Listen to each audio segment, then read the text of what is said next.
So students, we are watching the functions of money. In this one, we are completed the primary functions of money and secondary functions of money. Okay. So the first function is medium of exchange. When we are using money, we are easily sales and purchase any kind of goods or commodities or services. Okay. Is it possible to sales and purchase goods and services by to using money? So therefore money is called medium of exchange. Okay, it is also particular called medium of exchange because you can buy, sales or purchase anything by using money. Second one is measures of value and units of account. Each and every country are printed their money, okay, or printed their notes, and they are given some values to their notes. Okay, if we are going to the America, they are using dollars. If we are going to the Japan, they are using yens. If we are going to the UK, they are using pound. But each and every country decided their currency's value. Just like dollars value is 66 rupees, pounds value is 88 rupees, and yens value is 100 or 120. Okay, 110. So it is the value of each and every currency, and when we are compared to our currency, each and you knows that each and every country's currencies are different. Okay, but when we are counting or comparing the value of each and every currency, it is easily portable our money to other country. Okay, we are given to them our currency and they are given to us their currency, so easily possible on that country to purchasing or selling anything. जिस country में आप जा रहे हो उनकी अगर currency आपको return मिल रही है, आप अपनी कैश दोगे, वो लोग उनकी कैश आपको देंगे, उससे आप उस कंट्री में जाके कुछ भी सेल्स या परचेस कर सकते हो. सो पैसों का ये फ़ायदा है, that is measures of value units of account. So आप उस कंट्री में जाके अगर समझो आप अमेरिका में गए तो अमेरिका का डॉलर्स आप खरीदोगे. ओके, तो हमारे इंडियन करेंसी के हिसाब से क्या है, अमेरिकन डॉलर्स की वैल्यू 60 रुपीज़, राइट. तो अगर समझो आपको 100 रुपये चाहिए उनके, राइट, तो आप उनको क्या दोगे, 6,000 रुपया दोगे अपने पास का. ओके, या 600 रुपया दोगे तो आपको वो क्या देंगे, 6,000 रुपया दोगे तो आपको वो क्या देंगे, 100 रुपये देंगे, राइट, उनका. उस 100 रुपये से आप कुछ भी खरीदो. ओके, तो मॉनेटरी वैल्यू या मनी की एक्सचेंज वैल्यू हो सकती है दूसरे करेंसी के कंपैरिजन में. तो आप कंट्रीज़ में, दूसरे कंट्रीज़ में जाके भी कोई भी चीज़ सेल्स या परचेस कर सकते हो, कोई भी एसेट परचेस कर सकते हो, या अपनी लायबिलिटीज़ या अपनी चीज़ें उनको बेच सकते हो. तो पैसों का ये सेकेंड फ़ायदा है. थर्ड है standard and deferred payment. In this one we are watching before using the animals money or commodity money, it is not possible to decided their value. Okay, because if we are purchasing something, if we are purchasing rice, sack of rice 50 kgs, 2 sack of rice we are purchasing, and we are given to them our cows. Okay, it is not proper measurement, right now. The 2 sack of rice and 1 cows, both measurement are different, and when they are paying their loan return, on that time any one goods values are increasing, just like your cows size is increasing. So therefore one point of view, when you are repayment the loan at that time, one person is facing loss. Okay, rice अगर आप सामने वाले से ले रहे हो, सामने वाले को अपनी गॉट या बकरी दे रहे हो. ओके, कुछ दिन के बाद आपने उसकी राइस रिटर्न की और उससे जो गॉट आपको मिलेगी, तो उस गॉट का वज़न शायद बड़ा होगा, वो बड़ी हुई होगी. इस दोनों ट्रांजेक्शन में एक का फ़ायदा एक का नुकसान है, right. So this is called the differ payment. Next, store of value. पैसों का सबसे इम्पॉर्टेंट फ़ायदा है कि इसको आप कहीं पे भी स्टोर करके रख सकते हो. इसको हम सेविंग कहते हैं. ओके, इसको स्टोर करके रख सकते हो और अपनी फ्यूचर यानी आगे की ज़रूरतें, फ्यूचर की ज़रूरतों को आप इससे कंप्लीट कर सकते हो, राइट. तो ये सेविंग कर सकते हो और आप फ्यूचर में इसका इस्तेमाल अपने चीज़ों को सेटिस्फाइड करने के लिए, अपने वांट्स को सेटिस्फाइड करने के लिए इस्तेमाल कर सकते हो. ये इसका और एक फ़ायदा है, store of the value. Next है ट्रांसफ़र ऑफ द वैल्यू। आप प्रॉपर्टी एक जगह से दूसरी जगह पर लेके नहीं जा सकते, आप गोल्ड एक जगह से दूसरी जगह पर नहीं लेके जा सकते, लेकिन आप आपके पास के पैसे मनी दूसरे चीज़ में ट्रांसफ़र कर सकते हो, दूसरे देश में लेके जा सकते हो। आप उससे प्रॉपर्टी परचेस कर सकते हो, आप उससे प्लॉट परचेस कर सकते हो, शॉप ले सकते हो, एग्रीकल्चर के लिए लैंड ले सकते हो। मतलब आप अपने पैसों को किसी भी एसेट में या लायबिलिटीज़ में कन्वर्ट कर सकते हो, किसी भी प्रॉपर्टीज़ में आप उसको कन्वर्ट कर सकते हो। दूसरा, आप अपने पैसों से कुछ भी सेल्स या परचेस कर सकते हो, यानी आप ट्रांजैक्शन कर सकते हो, यानी आप अपने पैसों को दूसरों के पास ट्रांसफ़र कर सकते हो। ये भी हमने देखा। So last point is remaining, that is contingent functions. Listen very carefully. After this chapters it is possible to we are taken some exam, we are taken some questions answers, so it is easily handled by you. We given some important question to you, so it is easily by heart by you in your own way. Okay, so first one is contingent functions. The measurement of the national income, पहला है पैसों से आप national income count कर सकते हो। अभी national income का मतलब क्या है? द नेशनल इनकम का मतलब है हमारे कंट्री को मिलने वाला पैसा, हमारी कंट्री को मिलने वाला टोटल पैसा। आप पैसों को उसको कहा जाता है नेशनल इनकम। अभी कंट्री को पैसा कब मिलेगा? जब कंट्री में गुड्स का प्रोडक्शन यानी चीज़ों का प्रोडक्शन होगा और वो चीज़ें बेची जाएगी, तब कंट्री को पैसा मिलेगा, राइट ना। कंट्री की चीज़ों का प्रोडक्शन होगा, कमोडिटीज़ का प्रोडक्शन होगा, वो कमोडिटीज़ एक्सपोर्ट की जाएगी, दूसरे को बेची जाएगी या इंपोर्ट की जाएगी, तभी कंट्री को पैसा मिलेगा। यानी नेशनल इनकम के लिए कंट्री में प्रोडक्ट बनना इम्पोर्टेंट है, गुड्स बनना इम्पोर्टेंट है। और गुड्स बनने के लिए हमने देखा है 4 फैक्टर्स की इम्पोर्टेंट ज़रूरत होती है: land, labour, capital, entrepreneur, right. Land, labour, capital, entrepreneurs. और इसको कुछ पैसे देने पड़ते हैं हमें, जिसको हम रिवॉर्ड कहते हैं, जैसे rent, wages, profit and interest, right. तो ये सब किस में होता है, किस में दिया जाता है? ये सब आपको कैश में दिया जाता है या पैसों में दिया जाता है, दैट इज़ मनी, राइट। तो मनी कंट्री का क्या डिसाइड करती है? National income. मनी कंट्री का क्या डिसाइड करती है? National income. क्लियर? मनी यानी पैसा कंट्री का क्या डिसाइड करता है? National income.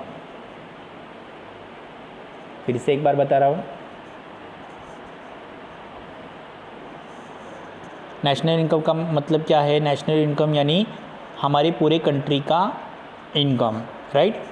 तो कंट्री को इनकम मिलने के लिए क्या बनना पड़ेगा? कंट्री में कमोडिटीज़ यानी चीज़ें बननी पड़ेगी, और वो चीज़ों को हम क्या करेंगे? दूसरे कंट्री में एक्सपोर्ट करेंगे, तो दूसरे कंट्री हमें क्या देगी? पैसा देगी, राइट। तो चीज़ें बनने के लिए क्या चाहिए? Factors of production, right.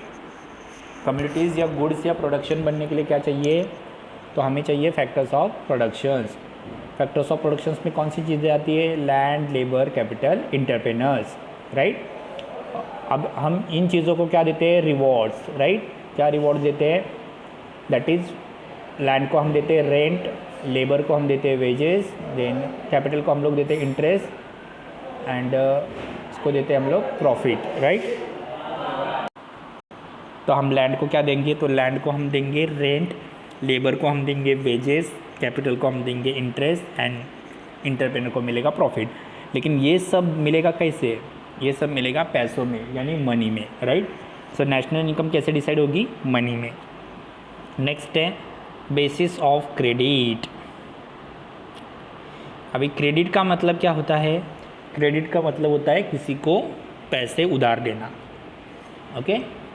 अभी आप किसी को क्रेडिट कर रहे हो या पैसे उधार दे रहे हो, तो उसके लिए आपको क्या सबसे इम्पोर्टेंट है? आपके पास डिपॉजिट होना चाहिए, यानी आपके पास पहले पैसा होना चाहिए, तब आप दूसरों को लोन दोगे, हो ना। तो अगर समझो कोई बैंक आपको क्रेडिट अवेलेबल करके दे रही है, कैश क्रेडिट अवेलेबल करके दे रही है, तो क्यों दे रही है? क्योंकि उनके पास डिपॉजिट है। राइट, उनके पास पैसा ऑलरेडी अवेलेबल है, इसलिए वो आपको कैश लोन दे रही है, राइट। तो ये डिपॉजिट किस में होता है? पैसों में, मनी में, राइट। बैंक के पास जो आपको क्रेडिट बैंक आपको देने वाली है, यानी लोन देने वाली है, वो कैसे देगी? उनके पास की जो डिपॉजिट है या उनके पास जो पैसे है वो देने वाली है, राइट। तो ये डिपॉजिट किस में होता है? पैसों में, राइट। तो आपको अगर क्रेडिट चाहिए, क्रेडिट के लिए आपको क्या चाहिए? कैश चाहिए, ओके। तो पैसा ये लिक्विडिटी एसेट है, लिक्विडिटी एसेट, इसको आप क्रेडिट की तरह इस्तेमाल कर सकते हो। लिक्विडिटी एसेट यानी वो एक एसेट है जिसको आप ट्रांसफ़र कहीं पे भी कर सकते हो, हमने देखा है। तो उसको आप क्रेडिट की तरह इस्तेमाल कर सकते हो, वो लोन आप ले सकते हो और आप किसी को भी लोन दे सकते हो आपके पास की डिपॉजिट से। नेक्स्ट है impart liquidity to the wealth. अभी देखो, कैश या पैसे को लिक्विडिटी एसेट कहा जाता है। लिक्विडिटी एसेट यानी इसका मतलब आपकी प्रॉपर्टी यानी एसेट को पैसों में कन्वर्ट कर सकते हो या पैसों को एसेट में कन्वर्ट कर सकते हो, राइट। आपने आपके पैसों से अगर घर खरीदा, आपने आपके पैसों से क्या खरीदा? घर खरीदा, पैसों से घर खरीदा, यानी मनी को कन्वर्ट किया एसेट में, राइट। उसी तरह आप एसेट को मनी में कन्वर्ट कर सकते हो। वही घर अगर आप बेचोगे तो आपको पैसा मिलेगा। Asset convert into money and money convert into asset, इसलिए उसको लिक्विडिटी एसेट कहा जाता है। लिक्विडिटी यानी आप किसी को भी वो ट्रांसफ़र कर सकते हो, ओके। पैसों से आपने गोल्ड खरीदा, तो गोल्ड क्या है? एसेट है। मनी कन्वर्ट इनटू एसेट, और फिर गोल्ड बेच के आपने पैसा लिया, यानी asset convert into money, that is liquidity asset, okay.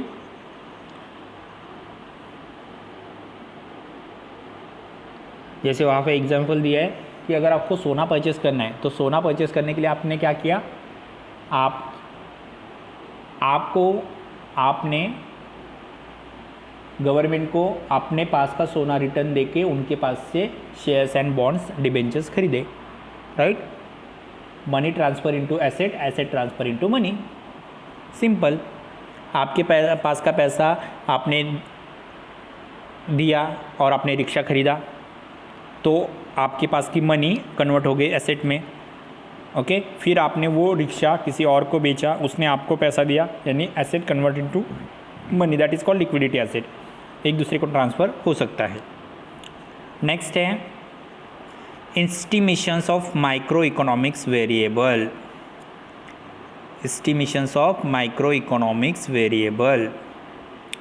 अभी मैक्रो इकोनॉमिक्स जो हम पढ़ेंगे उसमें हम लोग बहुत सारी चीज़ें पढ़ेंगे, जैसे ग्रॉस नेशनल प्रोडक्ट है, टोटल सेविंग है, टोटल इन्वेस्टमेंट है, ये सब चीज़ें पैसों में होती है। जीएनपी क्या होता है?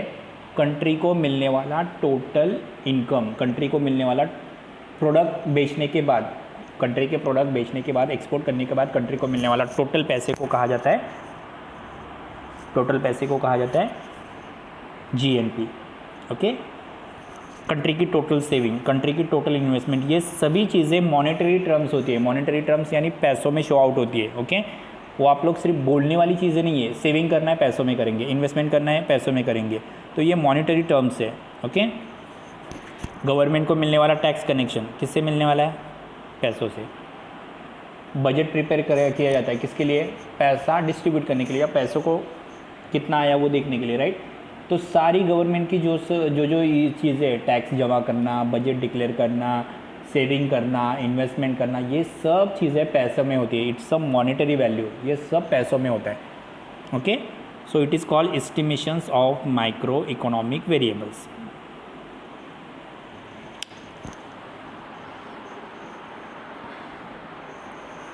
One more time, measurement of national income. Country का इनकम को कहा जाता है नेशनल इनकम। कंट्री की इनकम डिपेंड होती है उसके प्रोडक्ट के ऊपर, उस कंट्री में बनने वाली गुड्स एंड सर्विसेज के ऊपर। गुड्स एंड सर्विसेज बनाने के लिए आपको 4 चीज़ें चाहिए, that is 4 factors of production: land, labour, capital, entrepreneur. इनको आप कुछ देते हो, जैसे rent, wages, interest and profit. तो ये सब आप किस में देते हो? मॉनेटरी वैल्यू, पैसों में देते हो, मनी, इसलिए पैसा इंपॉर्टेंट है। दूसरा बेसिस ऑफ क्रेडिट, आपको किसी को लोन देना है, आपको किसी को क्रेडिट देना है, आपको किसी को उधार देना है, तो आपके पास पहले क्या चाहिए, डिपॉजिट चाहिए। वो डिपॉजिट किस में रहेगी, पैसों में, राइट। बैंक भी अपने पास का क्रेडिट क्या करती है, आपके पास की जो क्रेडिट है वो कैश या मॉनेटरी वैल्यूज़ में सामने वाले को देती है, इसी कहा जाता है basis of credit. Okay, next है import liquidity to the wealth. Okay, import liquidity to the wealth क्या होता है कि पैसा ये बहुत लिक्विड एसिड है। लिक्विड एसिड यानी आप पैसों को किसी भी चीज़ में कन्वर्ट कर सकते हो। मनी को आप एसेट में कन्वर्ट कर सकते हो, एसेट को आप मनी में कन्वर्ट कर सकते हो। पैसों से आप गोल्ड खरीद सकते हो, गोल्ड बेचकर आप पैसा कमा सकते हो। वो बहुत लिक्विड एसिड है, आप कुछ किसी भी चीज़ में ले चेंज कर सकते हो। पैसों से आप कुछ भी खरीद सकते हो क्योंकि वो लिक्विड एसिड है। ओके, आपने न्यू बाइक ली, आपके मनी को आपने एसेट में कन्वर्ट किया, फिर आपने वो बाइक किसी को बेची, यानी एसेट को आपने फिर से एक बार मनी में कन्वर्ट किया, लिक्विडिटी है। ओके, जहाँ पे वहाँ पे दिया है कि कोई भी पर्सन, कॉमन पर्सन अपने पास का गोल्ड बेचकर गवर्नमेंट से शेयर्स, उनके शेयर्स और बॉन्ड्स खरीद सकता है। नेक्स्ट है एस्टिमेशंस ऑफ इकोनॉमिक वेरिएबल। जितनी सारी हम इकोनॉमिक्स की चीज़ें देखेंगे वो सब मॉनेटरी वैल्यू में डिसाइड होती है। आपकी सेविंग, आपकी इन्वेस्टमेंट, गवर्नमेंट का टैक्स लगाना, गवर्नमेंट का बजट डिक्लेयर करना, सब चीज़ें मॉनेटरी वैल्यू यानी पैसों पे डिपेंड है। Okay, so these are the functions, contingent functions of money. Clear? just listen again and again, and if you have doubts, so ask me in the next lectures. The last part is remaining, that is we are watching in tomorrow's lectures. Also we are watching some important questions on this year. Okay, so thank you. Read, listen very carefully. If you have any doubts, any queries, ask on tomorrow's lectures. Thank you, students.